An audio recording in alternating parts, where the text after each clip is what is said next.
fondée sur le droit urbain allemand. Elle forme une sorte de super carré de 200 mètres de côté, avec une superficie de 40 000 mètres carrés. Toutefois, ces architectes la considéraient comme un lieu de commerce et non comme un lieu commun. Telle était sa fonction au XIIIe siècle. Aujourd'hui, jour et nuit, cette place bat son plein, constituant ainsi le vrai cœur de Cracovie. C'est ici que peuvent s'observer de fameux édifices tels l'église Notre-Dame, la halle aux draps, la tour de l'hôtel de ville, l'église Saint-Adalbert et plus de 40 autres ouvrages. En général, la structure urbaine de Cracovie, avec sa place située au centre de la ville, reflète parfaitement le modèle médiéval de la bienheureuse Vierge Marie qui s'endormit dans un sommeil éternel dans les mains des apôtres. C'est le plus grand et magnifique hôtel de ce type en Europe qui est considéré comme un chef-d'œuvre des plus précieux, non seulement à Cracovie, mais également dans toute la Pologne.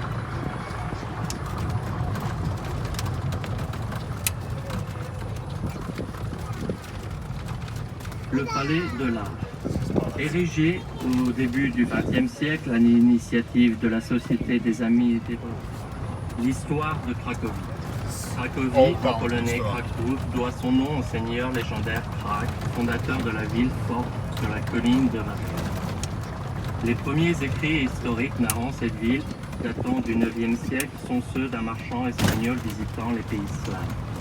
L'emplacement de la vieille ville sur les routes commerciales détermina son constant et rapide développement.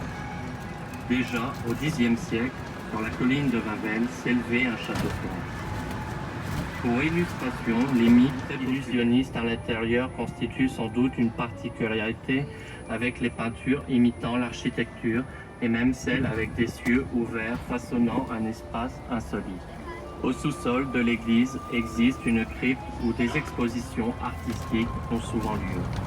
De plus, pour Pâques, une représentation du tombeau du Seigneur y est reconstruite, parfois dans une façon peu conventionnelle, donnant lieu souvent pittoresque, possédant un presbytère en briques, date aux alentours du XIIe et XIIIe siècle.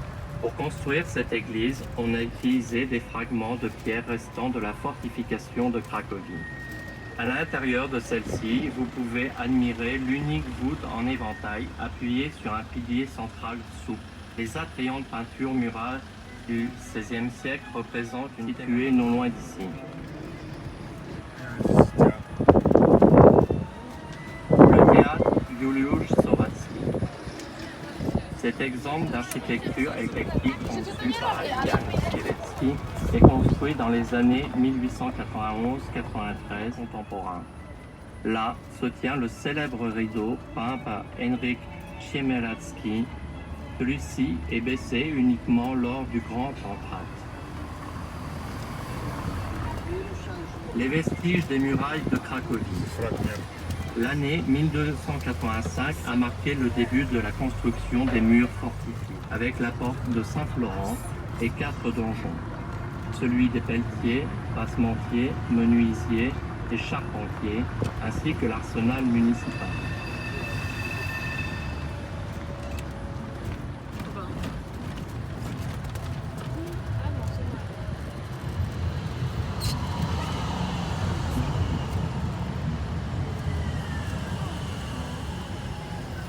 La Barbacane.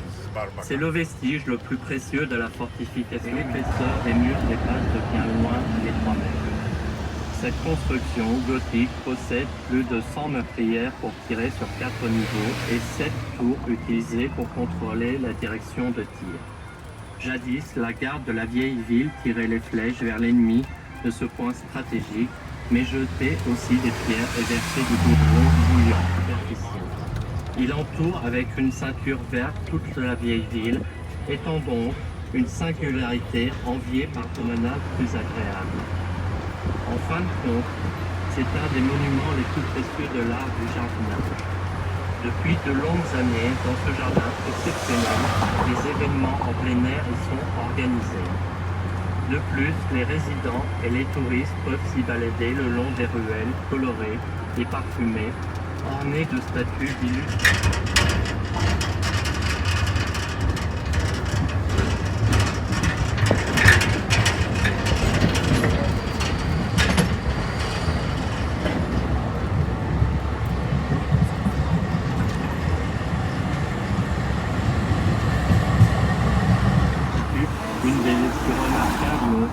œuvres du baroque polonais. Projet de l'architecte hollandais Tilman de Gamelan, elle est présente à l'intérieur de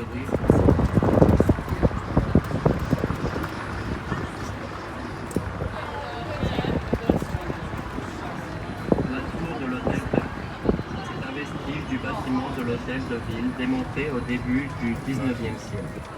Même si les éléments les plus vieux de l'édifice datent de la fin du XIIIe siècle, sa forme et ses ornementations.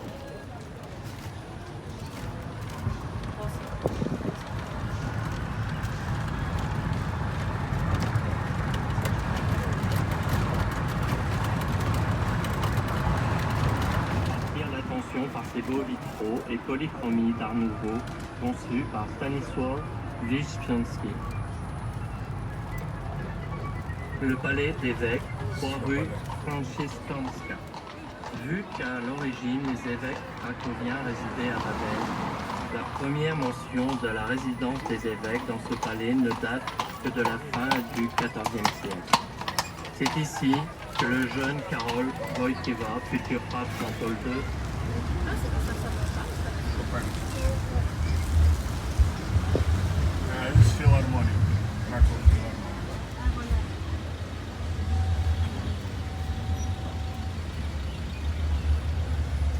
du XVIIe siècle, Wawel constituait le siège des princes et des rois polonais. Au XIVe siècle, on y a construit le château et la cathédrale d'un style purement gothique. 2 siècles plus tard, Sigismond le Vieux a fait reconstruire sa résidence à la Renaissance dans un art semblant. Mais l'œuvre décidément la plus précieuse est constituée par les tapisseries de Saint-Gismond Auguste.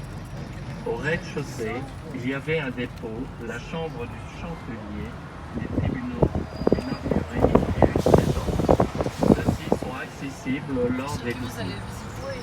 On peut y voir aussi certains objets royaux et l'épée de coronation nommée Cherviets, mais également des collections de produits artisanaux de grande valeur. Les appartements au premier étage étaient habités par le roi et par sa suite. L'aile ouest était destinée à la reine et les dames de la cour. En revanche, les salles au deuxième étage n'étaient destinées qu'aux réceptions. C'est là où l'on recevait les invités. La cathédrale de Wawel, datant du XIVe siècle, c'est un édifice avec 3 nefs et un transept, entouré de 3 tours, de Saint-Gismond, de l'horloge et des cloches argentées. La tour de Sigismond abrite la cloche la plus célèbre, appelée Sigismond, dont l'histoire remonte au XVIe siècle et qui proclame, avec ses battements, uniquement les événements que les rois polonais étaient couronnés et enterrés. En visitant les tombes royales d'époques différentes, vous pouvez effectuer ainsi un vrai voyage dans l'histoire. Les plus belles chapelles s'associent avec leurs tombeaux. Sigismond, appelé la perle de la Renaissance au nord des Alpes, et Sainte-Croix est un rare exemple de l'art polonais.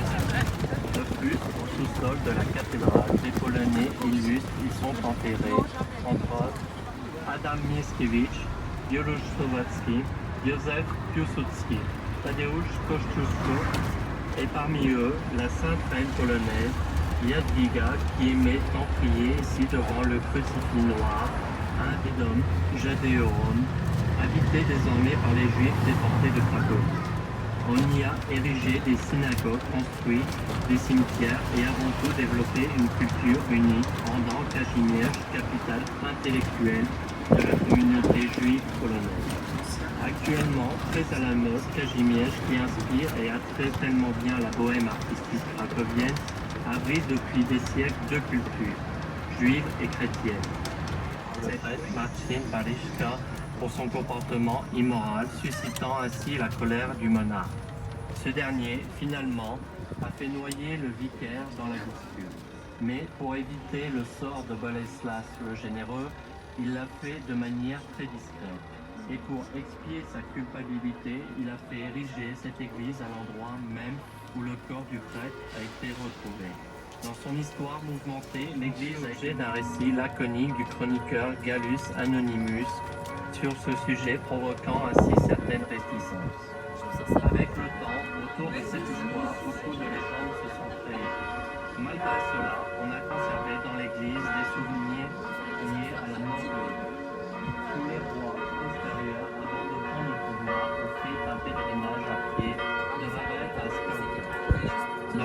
de demander l'expiation divine pour le meurtre commis par Podeslas le Généreux. Jusqu'à ce jour, le premier dimanche après le 8 mai, une procession solennelle arrive ici du château de Wavre. Les personnages ecclésiastiques les plus importants y participent, ainsi que de nombreux fidèles. Au sous-sol de l'église séparée, ce bâtiment abritait l'hôtel de Dieu. Il fonctionnait comme un centre administratif, financier et juridictionnel.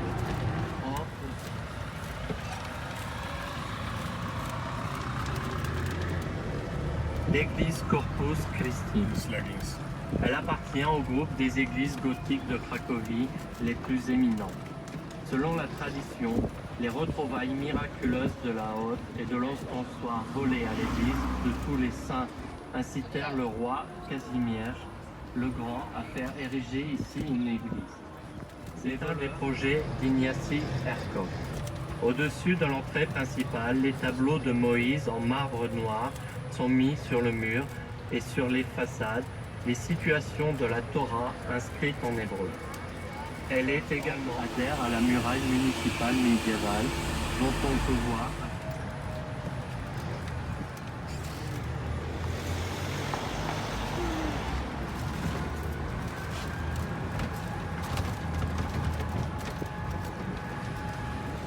si loin, en raison d'un rêve et aperçu Isaac, qui malgré tout, après son retour chez lui, a décidé de démanteler le fourneau au cas où. Sa surprise fut énorme lorsqu'il découvrit que c'était lui le fourneau.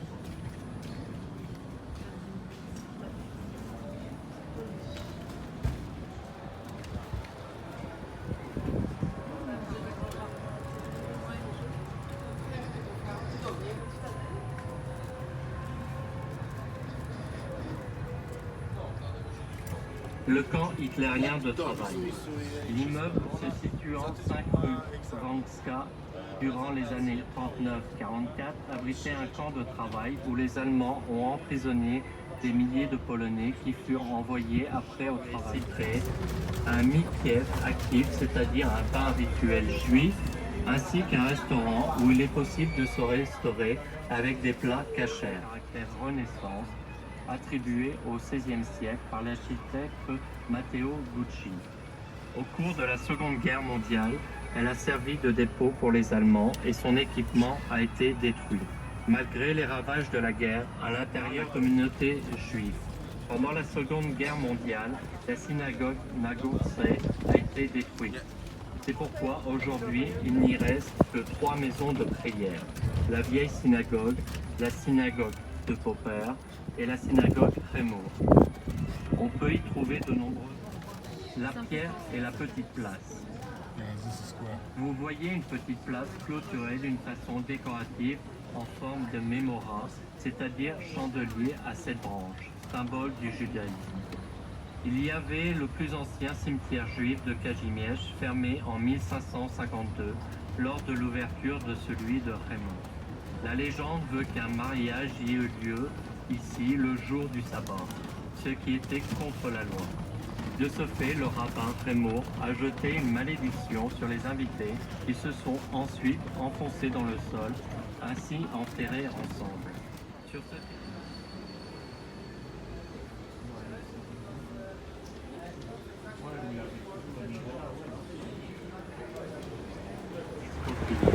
À la place, placé 15 000 juifs sur un terrain de 20 000 hectares, sommet de 320 bâtiments.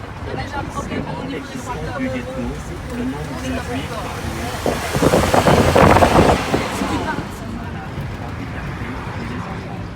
en marge de la ville, les gens du secteur A ont été déplacés dans le camp de travail à Poitou. Le 13 et le 14 mars 1943, les nazis ont procédé à la liquidation définitive du ghetto en assassinant 2000 personnes. Les autres ont été déportés à Auschwitz. D'abord des ustensiles pour l'armée allemande, puis des douilles et des fusées pour les missiles d'artillerie et des bombes aériennes. Aujourd'hui, elle abrite une succursale de musée fait avec des pierres tombales juives symbolisant la soumission des Juifs.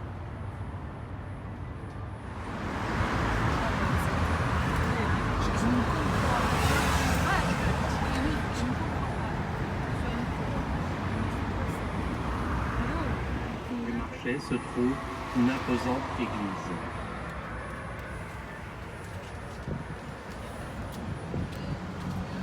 L'église Saint-Joseph. Elle a été érigée au début du XXe siècle selon la conception de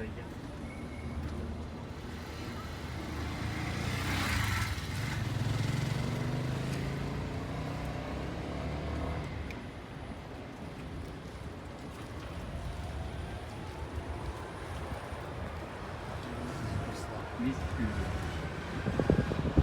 Avec ses 1047 km, c'est le plus long fleuve de Pologne et de l'ensemble du bassin de la mer Baltique.